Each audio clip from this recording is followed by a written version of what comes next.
halkan mangoo adda baasnee baruu hin dandeenyu. Aduun gaafasii qulqulluudhaan baha. Laylatul qadri khayrun min alfi shahr.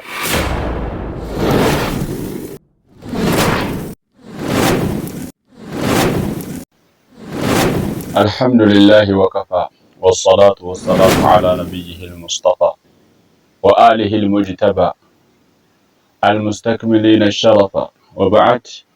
السلام عليكم ورحمة الله وبركاته.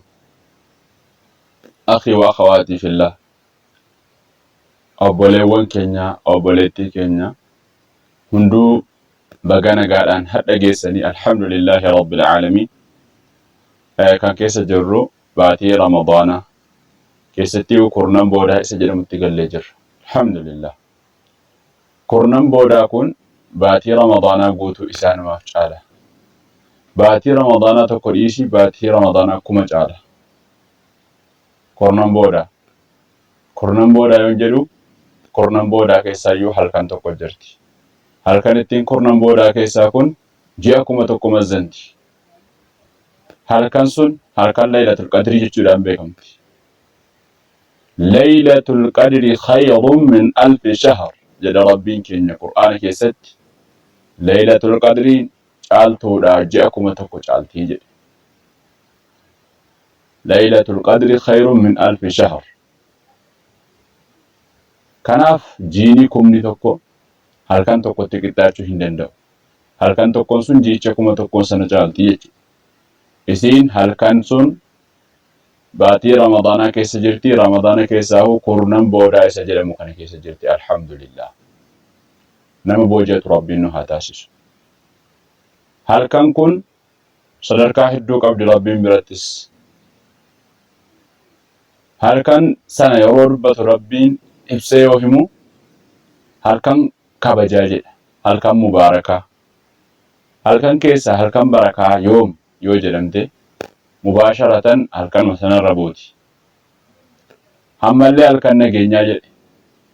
Halkan barakaa kan inni jedhe akkuma suuraa Dukhaan keessatti argamu fi laylatin mubaaraka jedhe.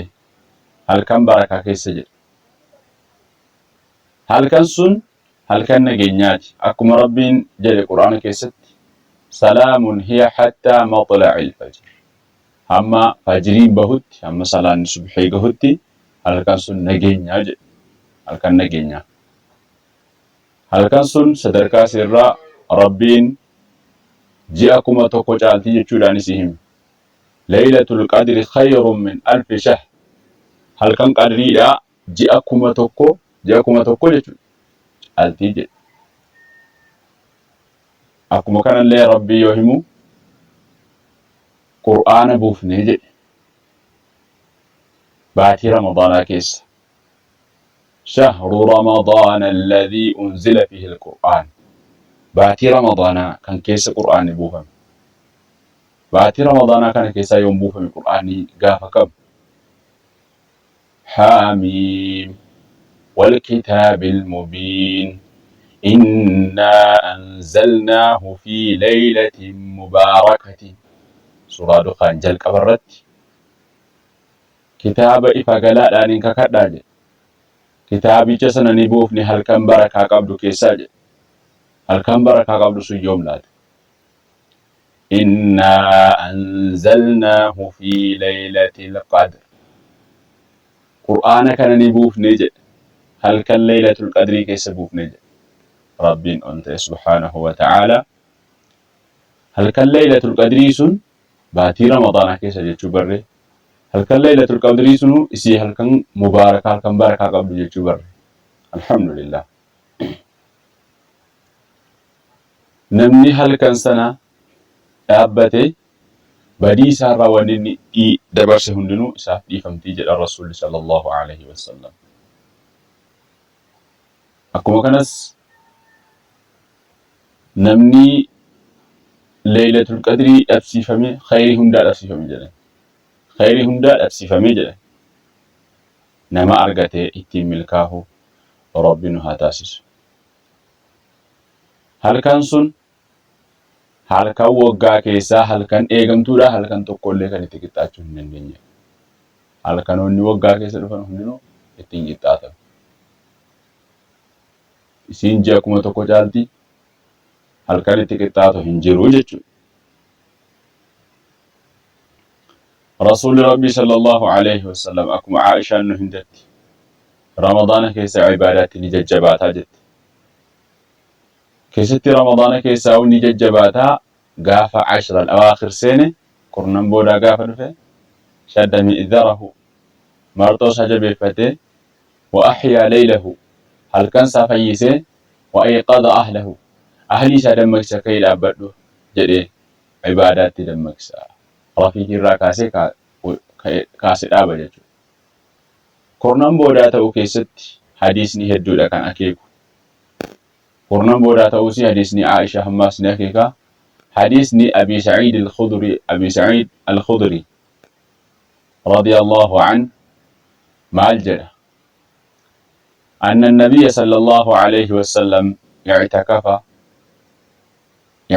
قال يرقم ربي العشر الأولاء قرنان درا اعتكاف قال همس قرنان لما فاتح في سيني اجمتاعي اعتكاف يجون عبادة قفت أو شاغلوا مسجد سيني اجيبه ليسني اجمت عبادة قفت أو شاغلوا شواغل الدنيا هم دراغ وابتني mana tinggalmu haja ofii naqamu haja adda addaan deemamu haja irraa hafiinsi hin jirre malee kan i'tikaafaati yeroo biraa walitti deebina. I'tikaaf jechuun masjida lazzamuudhaan jedhama. Niyyaa ibaadaatiin. Rasuulli gaa i'tikaafa kana waggaa yeroo awwalaa kurnan awwalaa seenee achuma taa'aa ture. Kurnan lammaffaatti dabale ashral awsat ergantanaa waggaa inni achii bahu fedhu rabbiin jibriiliin itti ergee yaa Muhammad laylatul qadrii ati barbaacha seente sun kurnan 20 ati dabarsite keessa hin jiru kurnan sichi keessaa jedheen. Ergamaan rabbii sahaabaadhaan yaa sahaaba an yeroo jalqabaa i'tikaafa galee halkan sana barbaacha keessaa nan dhabe lamaffaa halkan wasaxaa kurnan walakkaadhaas digdama jechuudha. Kudhanii aga 20 illee seeneen keessaa dhabe hamma immoo natti himame isiin kurnan dhufaa jirtu keessa jechuu natti himame namni isinirraa i'tikaafa galuu barbaade haseenuu jedhan rasuulli sallallahu alaihi wasallam. I'tikaafa namni seenuu barbaade haseenuu jennaan sahaabonni waliin ergamaa sanaa wajjiniin i'tikaafa seenanii achi ta'anii rabbii isaanii gabbaraa turan. Dhiiraa dubraan. Kun maal akeeka? Laylatul qadriin kurnan boodaa keessaa jechuu akeeka. Kurnan boodaa keessaa iyyuu yoomi akkuma hadiisni akeeku ergamaan rabbii maal jedhan? Ani isiin agarsiifame jedhan halkan mangoo keessa ta'uusi. Halkan mangoo keessa ta'uusi. Mangoo jechuun maal? Witrii yookaan mangoo qarii halkan shafi'ii hin taane. 21, 23, 25, 27 kana keessa ta'uusi ni agarsiifame jedhan 29 yookaan halkan qarii halkan mangoo jechuun kana keessa ta'uusi ni agarsiifame jedhan ofin arge jedhan haala an sujuuda bu'uun raareedhaa fi bishaan keessatti salaata gaafa sanaa subhii bishaaniif raaree keessatti sujuuda bu'a jedhan. Fuulli kan kooni raaroftii jechuu saniiti. Wagguma kana sahaabaan isaanii waliin bariisifatanii halkan 21 yeroo salaatanii subhii salaatanii as garagalanu halkan gaafa sanaa bokkaan xiqqoo roobee dumessi roobee yeroo salaata subhii salaatanii as garagalanu fuula rasuulaa kanarraa raareedhaa fi bishaantu xuruura jedhan. Waggaa halkan itti ilaalanu halkan 21ti. Akkasitti gaafa sana ta'uu baranii halkan 21 yoo taate nurra darbitee jirti. Nama keessa khayrii dabarse rabbiin nu haa taasisu. Hadiisni hedduudha. Hadiisni immoo halkan 21 miti jechuutti fa'i akeekus hedduudha. Kan 27 baay'ee eegamaadha. Halkan laylatul qadrii kan jedhamtu kun bakka tokko teessimoo olii gadi deddeemti. Kun wallahu a'lam bakka tokko hin teessu jedhanii irra gariin ulamaadha. Gariin ulamaa hin teessi jedhu, gariin ulamaadha bakka tokko hin teessu jedhu. Kurnan boodaa kana keessa yoo barna akkas taate bara dhufu akkas taati, bara dhufu akkas taate olii gadi deddeemti jechuudha. Kanaaf Rasuulli sallallahu alaihi wasallam kurnan boodaa keessa barbaadaa jedhe. Keessatti halkan mangoo jedhe. Halkan mangoo kana baruu akkamitti dandeenya? Halkan mangoo adda baasnee baruu hin dandeenyu. Waan nurraa fagaachuu danda'udha. Akkamitti bara? Fakkeenyaaf 21 yoo jennu riwaayaa biraa keessatti Rasuulli sallallahu alaihi wasallam 9 kan hafte xumuramuudhaaf jedhan. 7 kan hafe, 5 kan hafe, 3 kan hafe, 1 kan hafte kana keessa barbaadaa jedhan. Akkas jechuun maal? Mangoon kan hafte jechuudha. Yoo akkas jennu 3 kan hafte yoo jennu fakkeenyaaf Ramadaanni 30 yoo baha ta'e gaafa 27 ta'u. Yoo 29 baha ta'e gaafa 26 ta'u. 5 kan hafte jechuun yoo 29 baha ta'e Laylatul Qadriin gaafa 24 ta'u. Akkuma kana kan biraas irratti ilaaltu gaafa 9 hafte tokko hafte illee yoom akka ta'u. Kanaaf halkan kurnan boodaa keessa guutummaan guutuutti itti shaagalamuun keenya barbaachisaadha. Mangoo waa eeguu hin qabnu. Mangoo isatti beeknu sana ta'uu dhiisuu danda'a waan ta'eedhaaf Rabbiin nuuf laaffisu. Laylatul Qadriin kun isiin jedhan halkan isii nagaadhaan bulti jedhan hattaa maxla'il fajr amma fajriin bahutti isiin nageenyaa jedhan. Alaamaa isiirraa wagga dubbatanu aduun ganama gaafa sanaadhaa. يخرج بلا شعاع carari yookaan wanna ifa bukkee sirraa ija namaa duraa carcar jedhu kana malee bahaa jedhan aduun qulqulluudhuma kana baati jedhan. Aduun gaafasii qulqulluudhaan baha. Halkan isaallee nagaadha. Namni keessaa wanni warra bashu, walloluu wanni akkasii hin argamtu jechuudha. Muslimni gammachuu guddaa argata. Halkan isaa baay'ee hin dukkanaafu, dukkanni isaa hin jabaatu, ni ifa akkaan jedhan. Halkan isaa keessa ni ifa. Ji'umaan malatti ifa jedhan. Halkan sun halkan xumaaniinaati. Halkan keessa Rabbiin garboota isaa jaallatu ibaadaatti shaagaluudha. Rabbiin nuuf laaffisu. Halkan sun fadaa'ila isiirraa hedduu kakaasnee turre. Qur'aana keessa bu'uufaa isiin halkan mubaarakaa jedhe Rabbi si himu. Salaamun hiya hattaa maxla'il fajr halkan nageenyaa jechuu. Ammallee halkan ji'a 1000 caaltu jechuu. Akkasumas fiihaa yufraqu kullu amrin hakiim amran min cindina. Halkan sana keessa qoqqoodamtii jedha Rasuulli sallallahu alaihi wasallam. Rabbiin akkas jedha subhaanahu wa ta'ala. Halkan sana keessa ni qoqqoodamtii jedha Rabbiin. Amriin nu biraa taate kulliin amriidha. Eebelu sun namichi sun warra jannataati moo warra ibiddaatiin itti galmaha kanuma keessaa tokko. Ashaqiyyun am sa'iid. Hindu amoo hin jiraata amoo waggaa dhufu ni gaha moo kana asitti du'aatitti galma. Ni durooba moo ni hiyyooma hiyyeessa ta'a moo dureessa ta'a jechuutti itti galma. Fayyaa ta'a moo dhukkubsataa ta'a jechuutti itti galma. Kaafira ta'a moo islaama ta'a. Ni jaallata moo ni qajeela. Tuffatamaa namaati moo guddataa namaati sadarkaa qabu moo sadarkaa hin qabu. Munaafiqa moo mukhlisa. Nama deemee galma gahu moo nama kufee achi taa'u. Waa hedduu. Wanni nurra naanna'u kun hundinuu halkan gaafasii keessa qoodamaa jedhan. Rabbiin nama khayriin isaaf qoodamte Rabbiin nu haa taasisu. Garboonni gaafa sana yoo khayrii keessa jiraate Rabbi sharrii isaaf hin qoodu. Inna Allaha laa yadlimu an-naasa shay'an akkuma jedhu yoo ati khayrii hojjetaa jiraatte Rabbi sharrii sitti barreessu. Osomallee sharrii hojjettee irraa garii sitti qaba Rabbi tola isaarraa kan ta'e. Sharrii hojjechuu hin qabnu. Sharrii hojjetaa jannata kajeeluun sharrii hojjetaa Rabbiin hin gabbaraara jennee muslimummaa himachuun kun dogoggora. yoo sharrii hojjenne rabbiin keenya itti nu qaxxaa'a beekuu qabna. Nuti kan nurra jiru xaa'atuhu fiimaa amar wa tasdiiquhu fiimaa akhbar. Ergamaa rabbiin nutti ergate waan inni ittiin nu ajaje keessatti buluu, waan inni irraa nu dhowwe keessatti dhowwamnee irraa eeggachuu.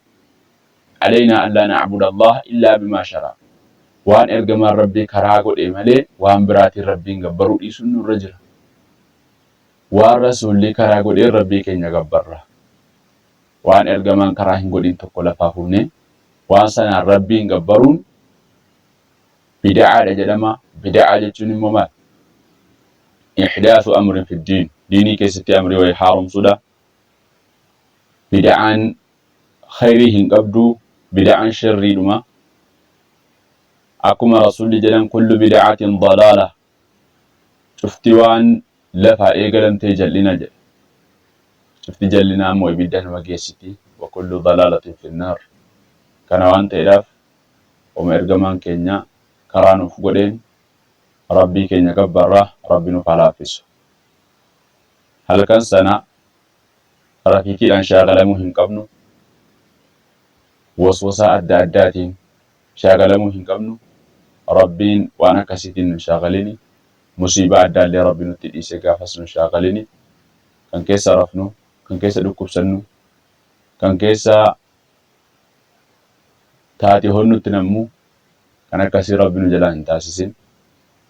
Nama halkan gaafasii ibaadaatti bulee rabbi isaa kadhatee rabbi isaaf qeebalee galmeen gaafasii illee khayriin itti galmoofte kan rizqii bal'inaa fi aafiyaa fi jireenyaa fi milkii biyya lamaanii firdawsii milkaahuun isaaf galmoofte rabbiin nu haa taasisu. Halkan gaafa sanaa yoo ka'anii alaamaa isaatiin isaan baran, milikkita isaatiin yoo isa baran maal jechuutu namarra jiraa? Maal jedhama gaafas? Kun ergamaa rabbii gaafatamee jira. Aishaan gaafatee jirti radiyallahu anha. Yaa ergamaa rabbii, yoon ka'ee halkan leelatul qadrii sana bare yookaahuu gaxxamame maal jechuun qabaa jetteen. Jennaan rasuulli sallallahu alayhi wa sallam Allahumma innaka cafuwwun tuhibbul cafwa fa'fu cannii jedhii. Yaa rabbi ati dhiisaadha, dhiisa jaallataa, naaf dhiisi badii kiyyaa jechuu kana baay'isii jedhan.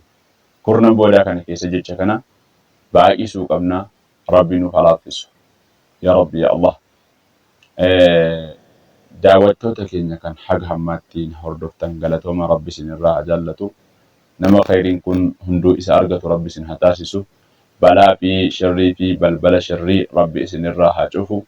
Mokkoroo rabbi isiniin mokkorini. Kan viidiyoon kun isinitti tolee isin kadhachuuf osoo hin taane koomentii jalatti maasha Allah jedhaatii du'aa illee naaf godha. Hamilee isin naaf qabdan laalaaf malee waa biraa miti. Rabbiin isinirraa haa jaallatu, isinin jaalladha. Walumaan rabbi nu haa jaallatu, firdawsiin keessatti rabbi walitti nu haa qabu. ربنا آتنا في الدنيا حسنة وفي الآخرة حسنة وقنا عذاب النار وبالله التوفيق والسلام عليكم ورحمة الله وبركاته.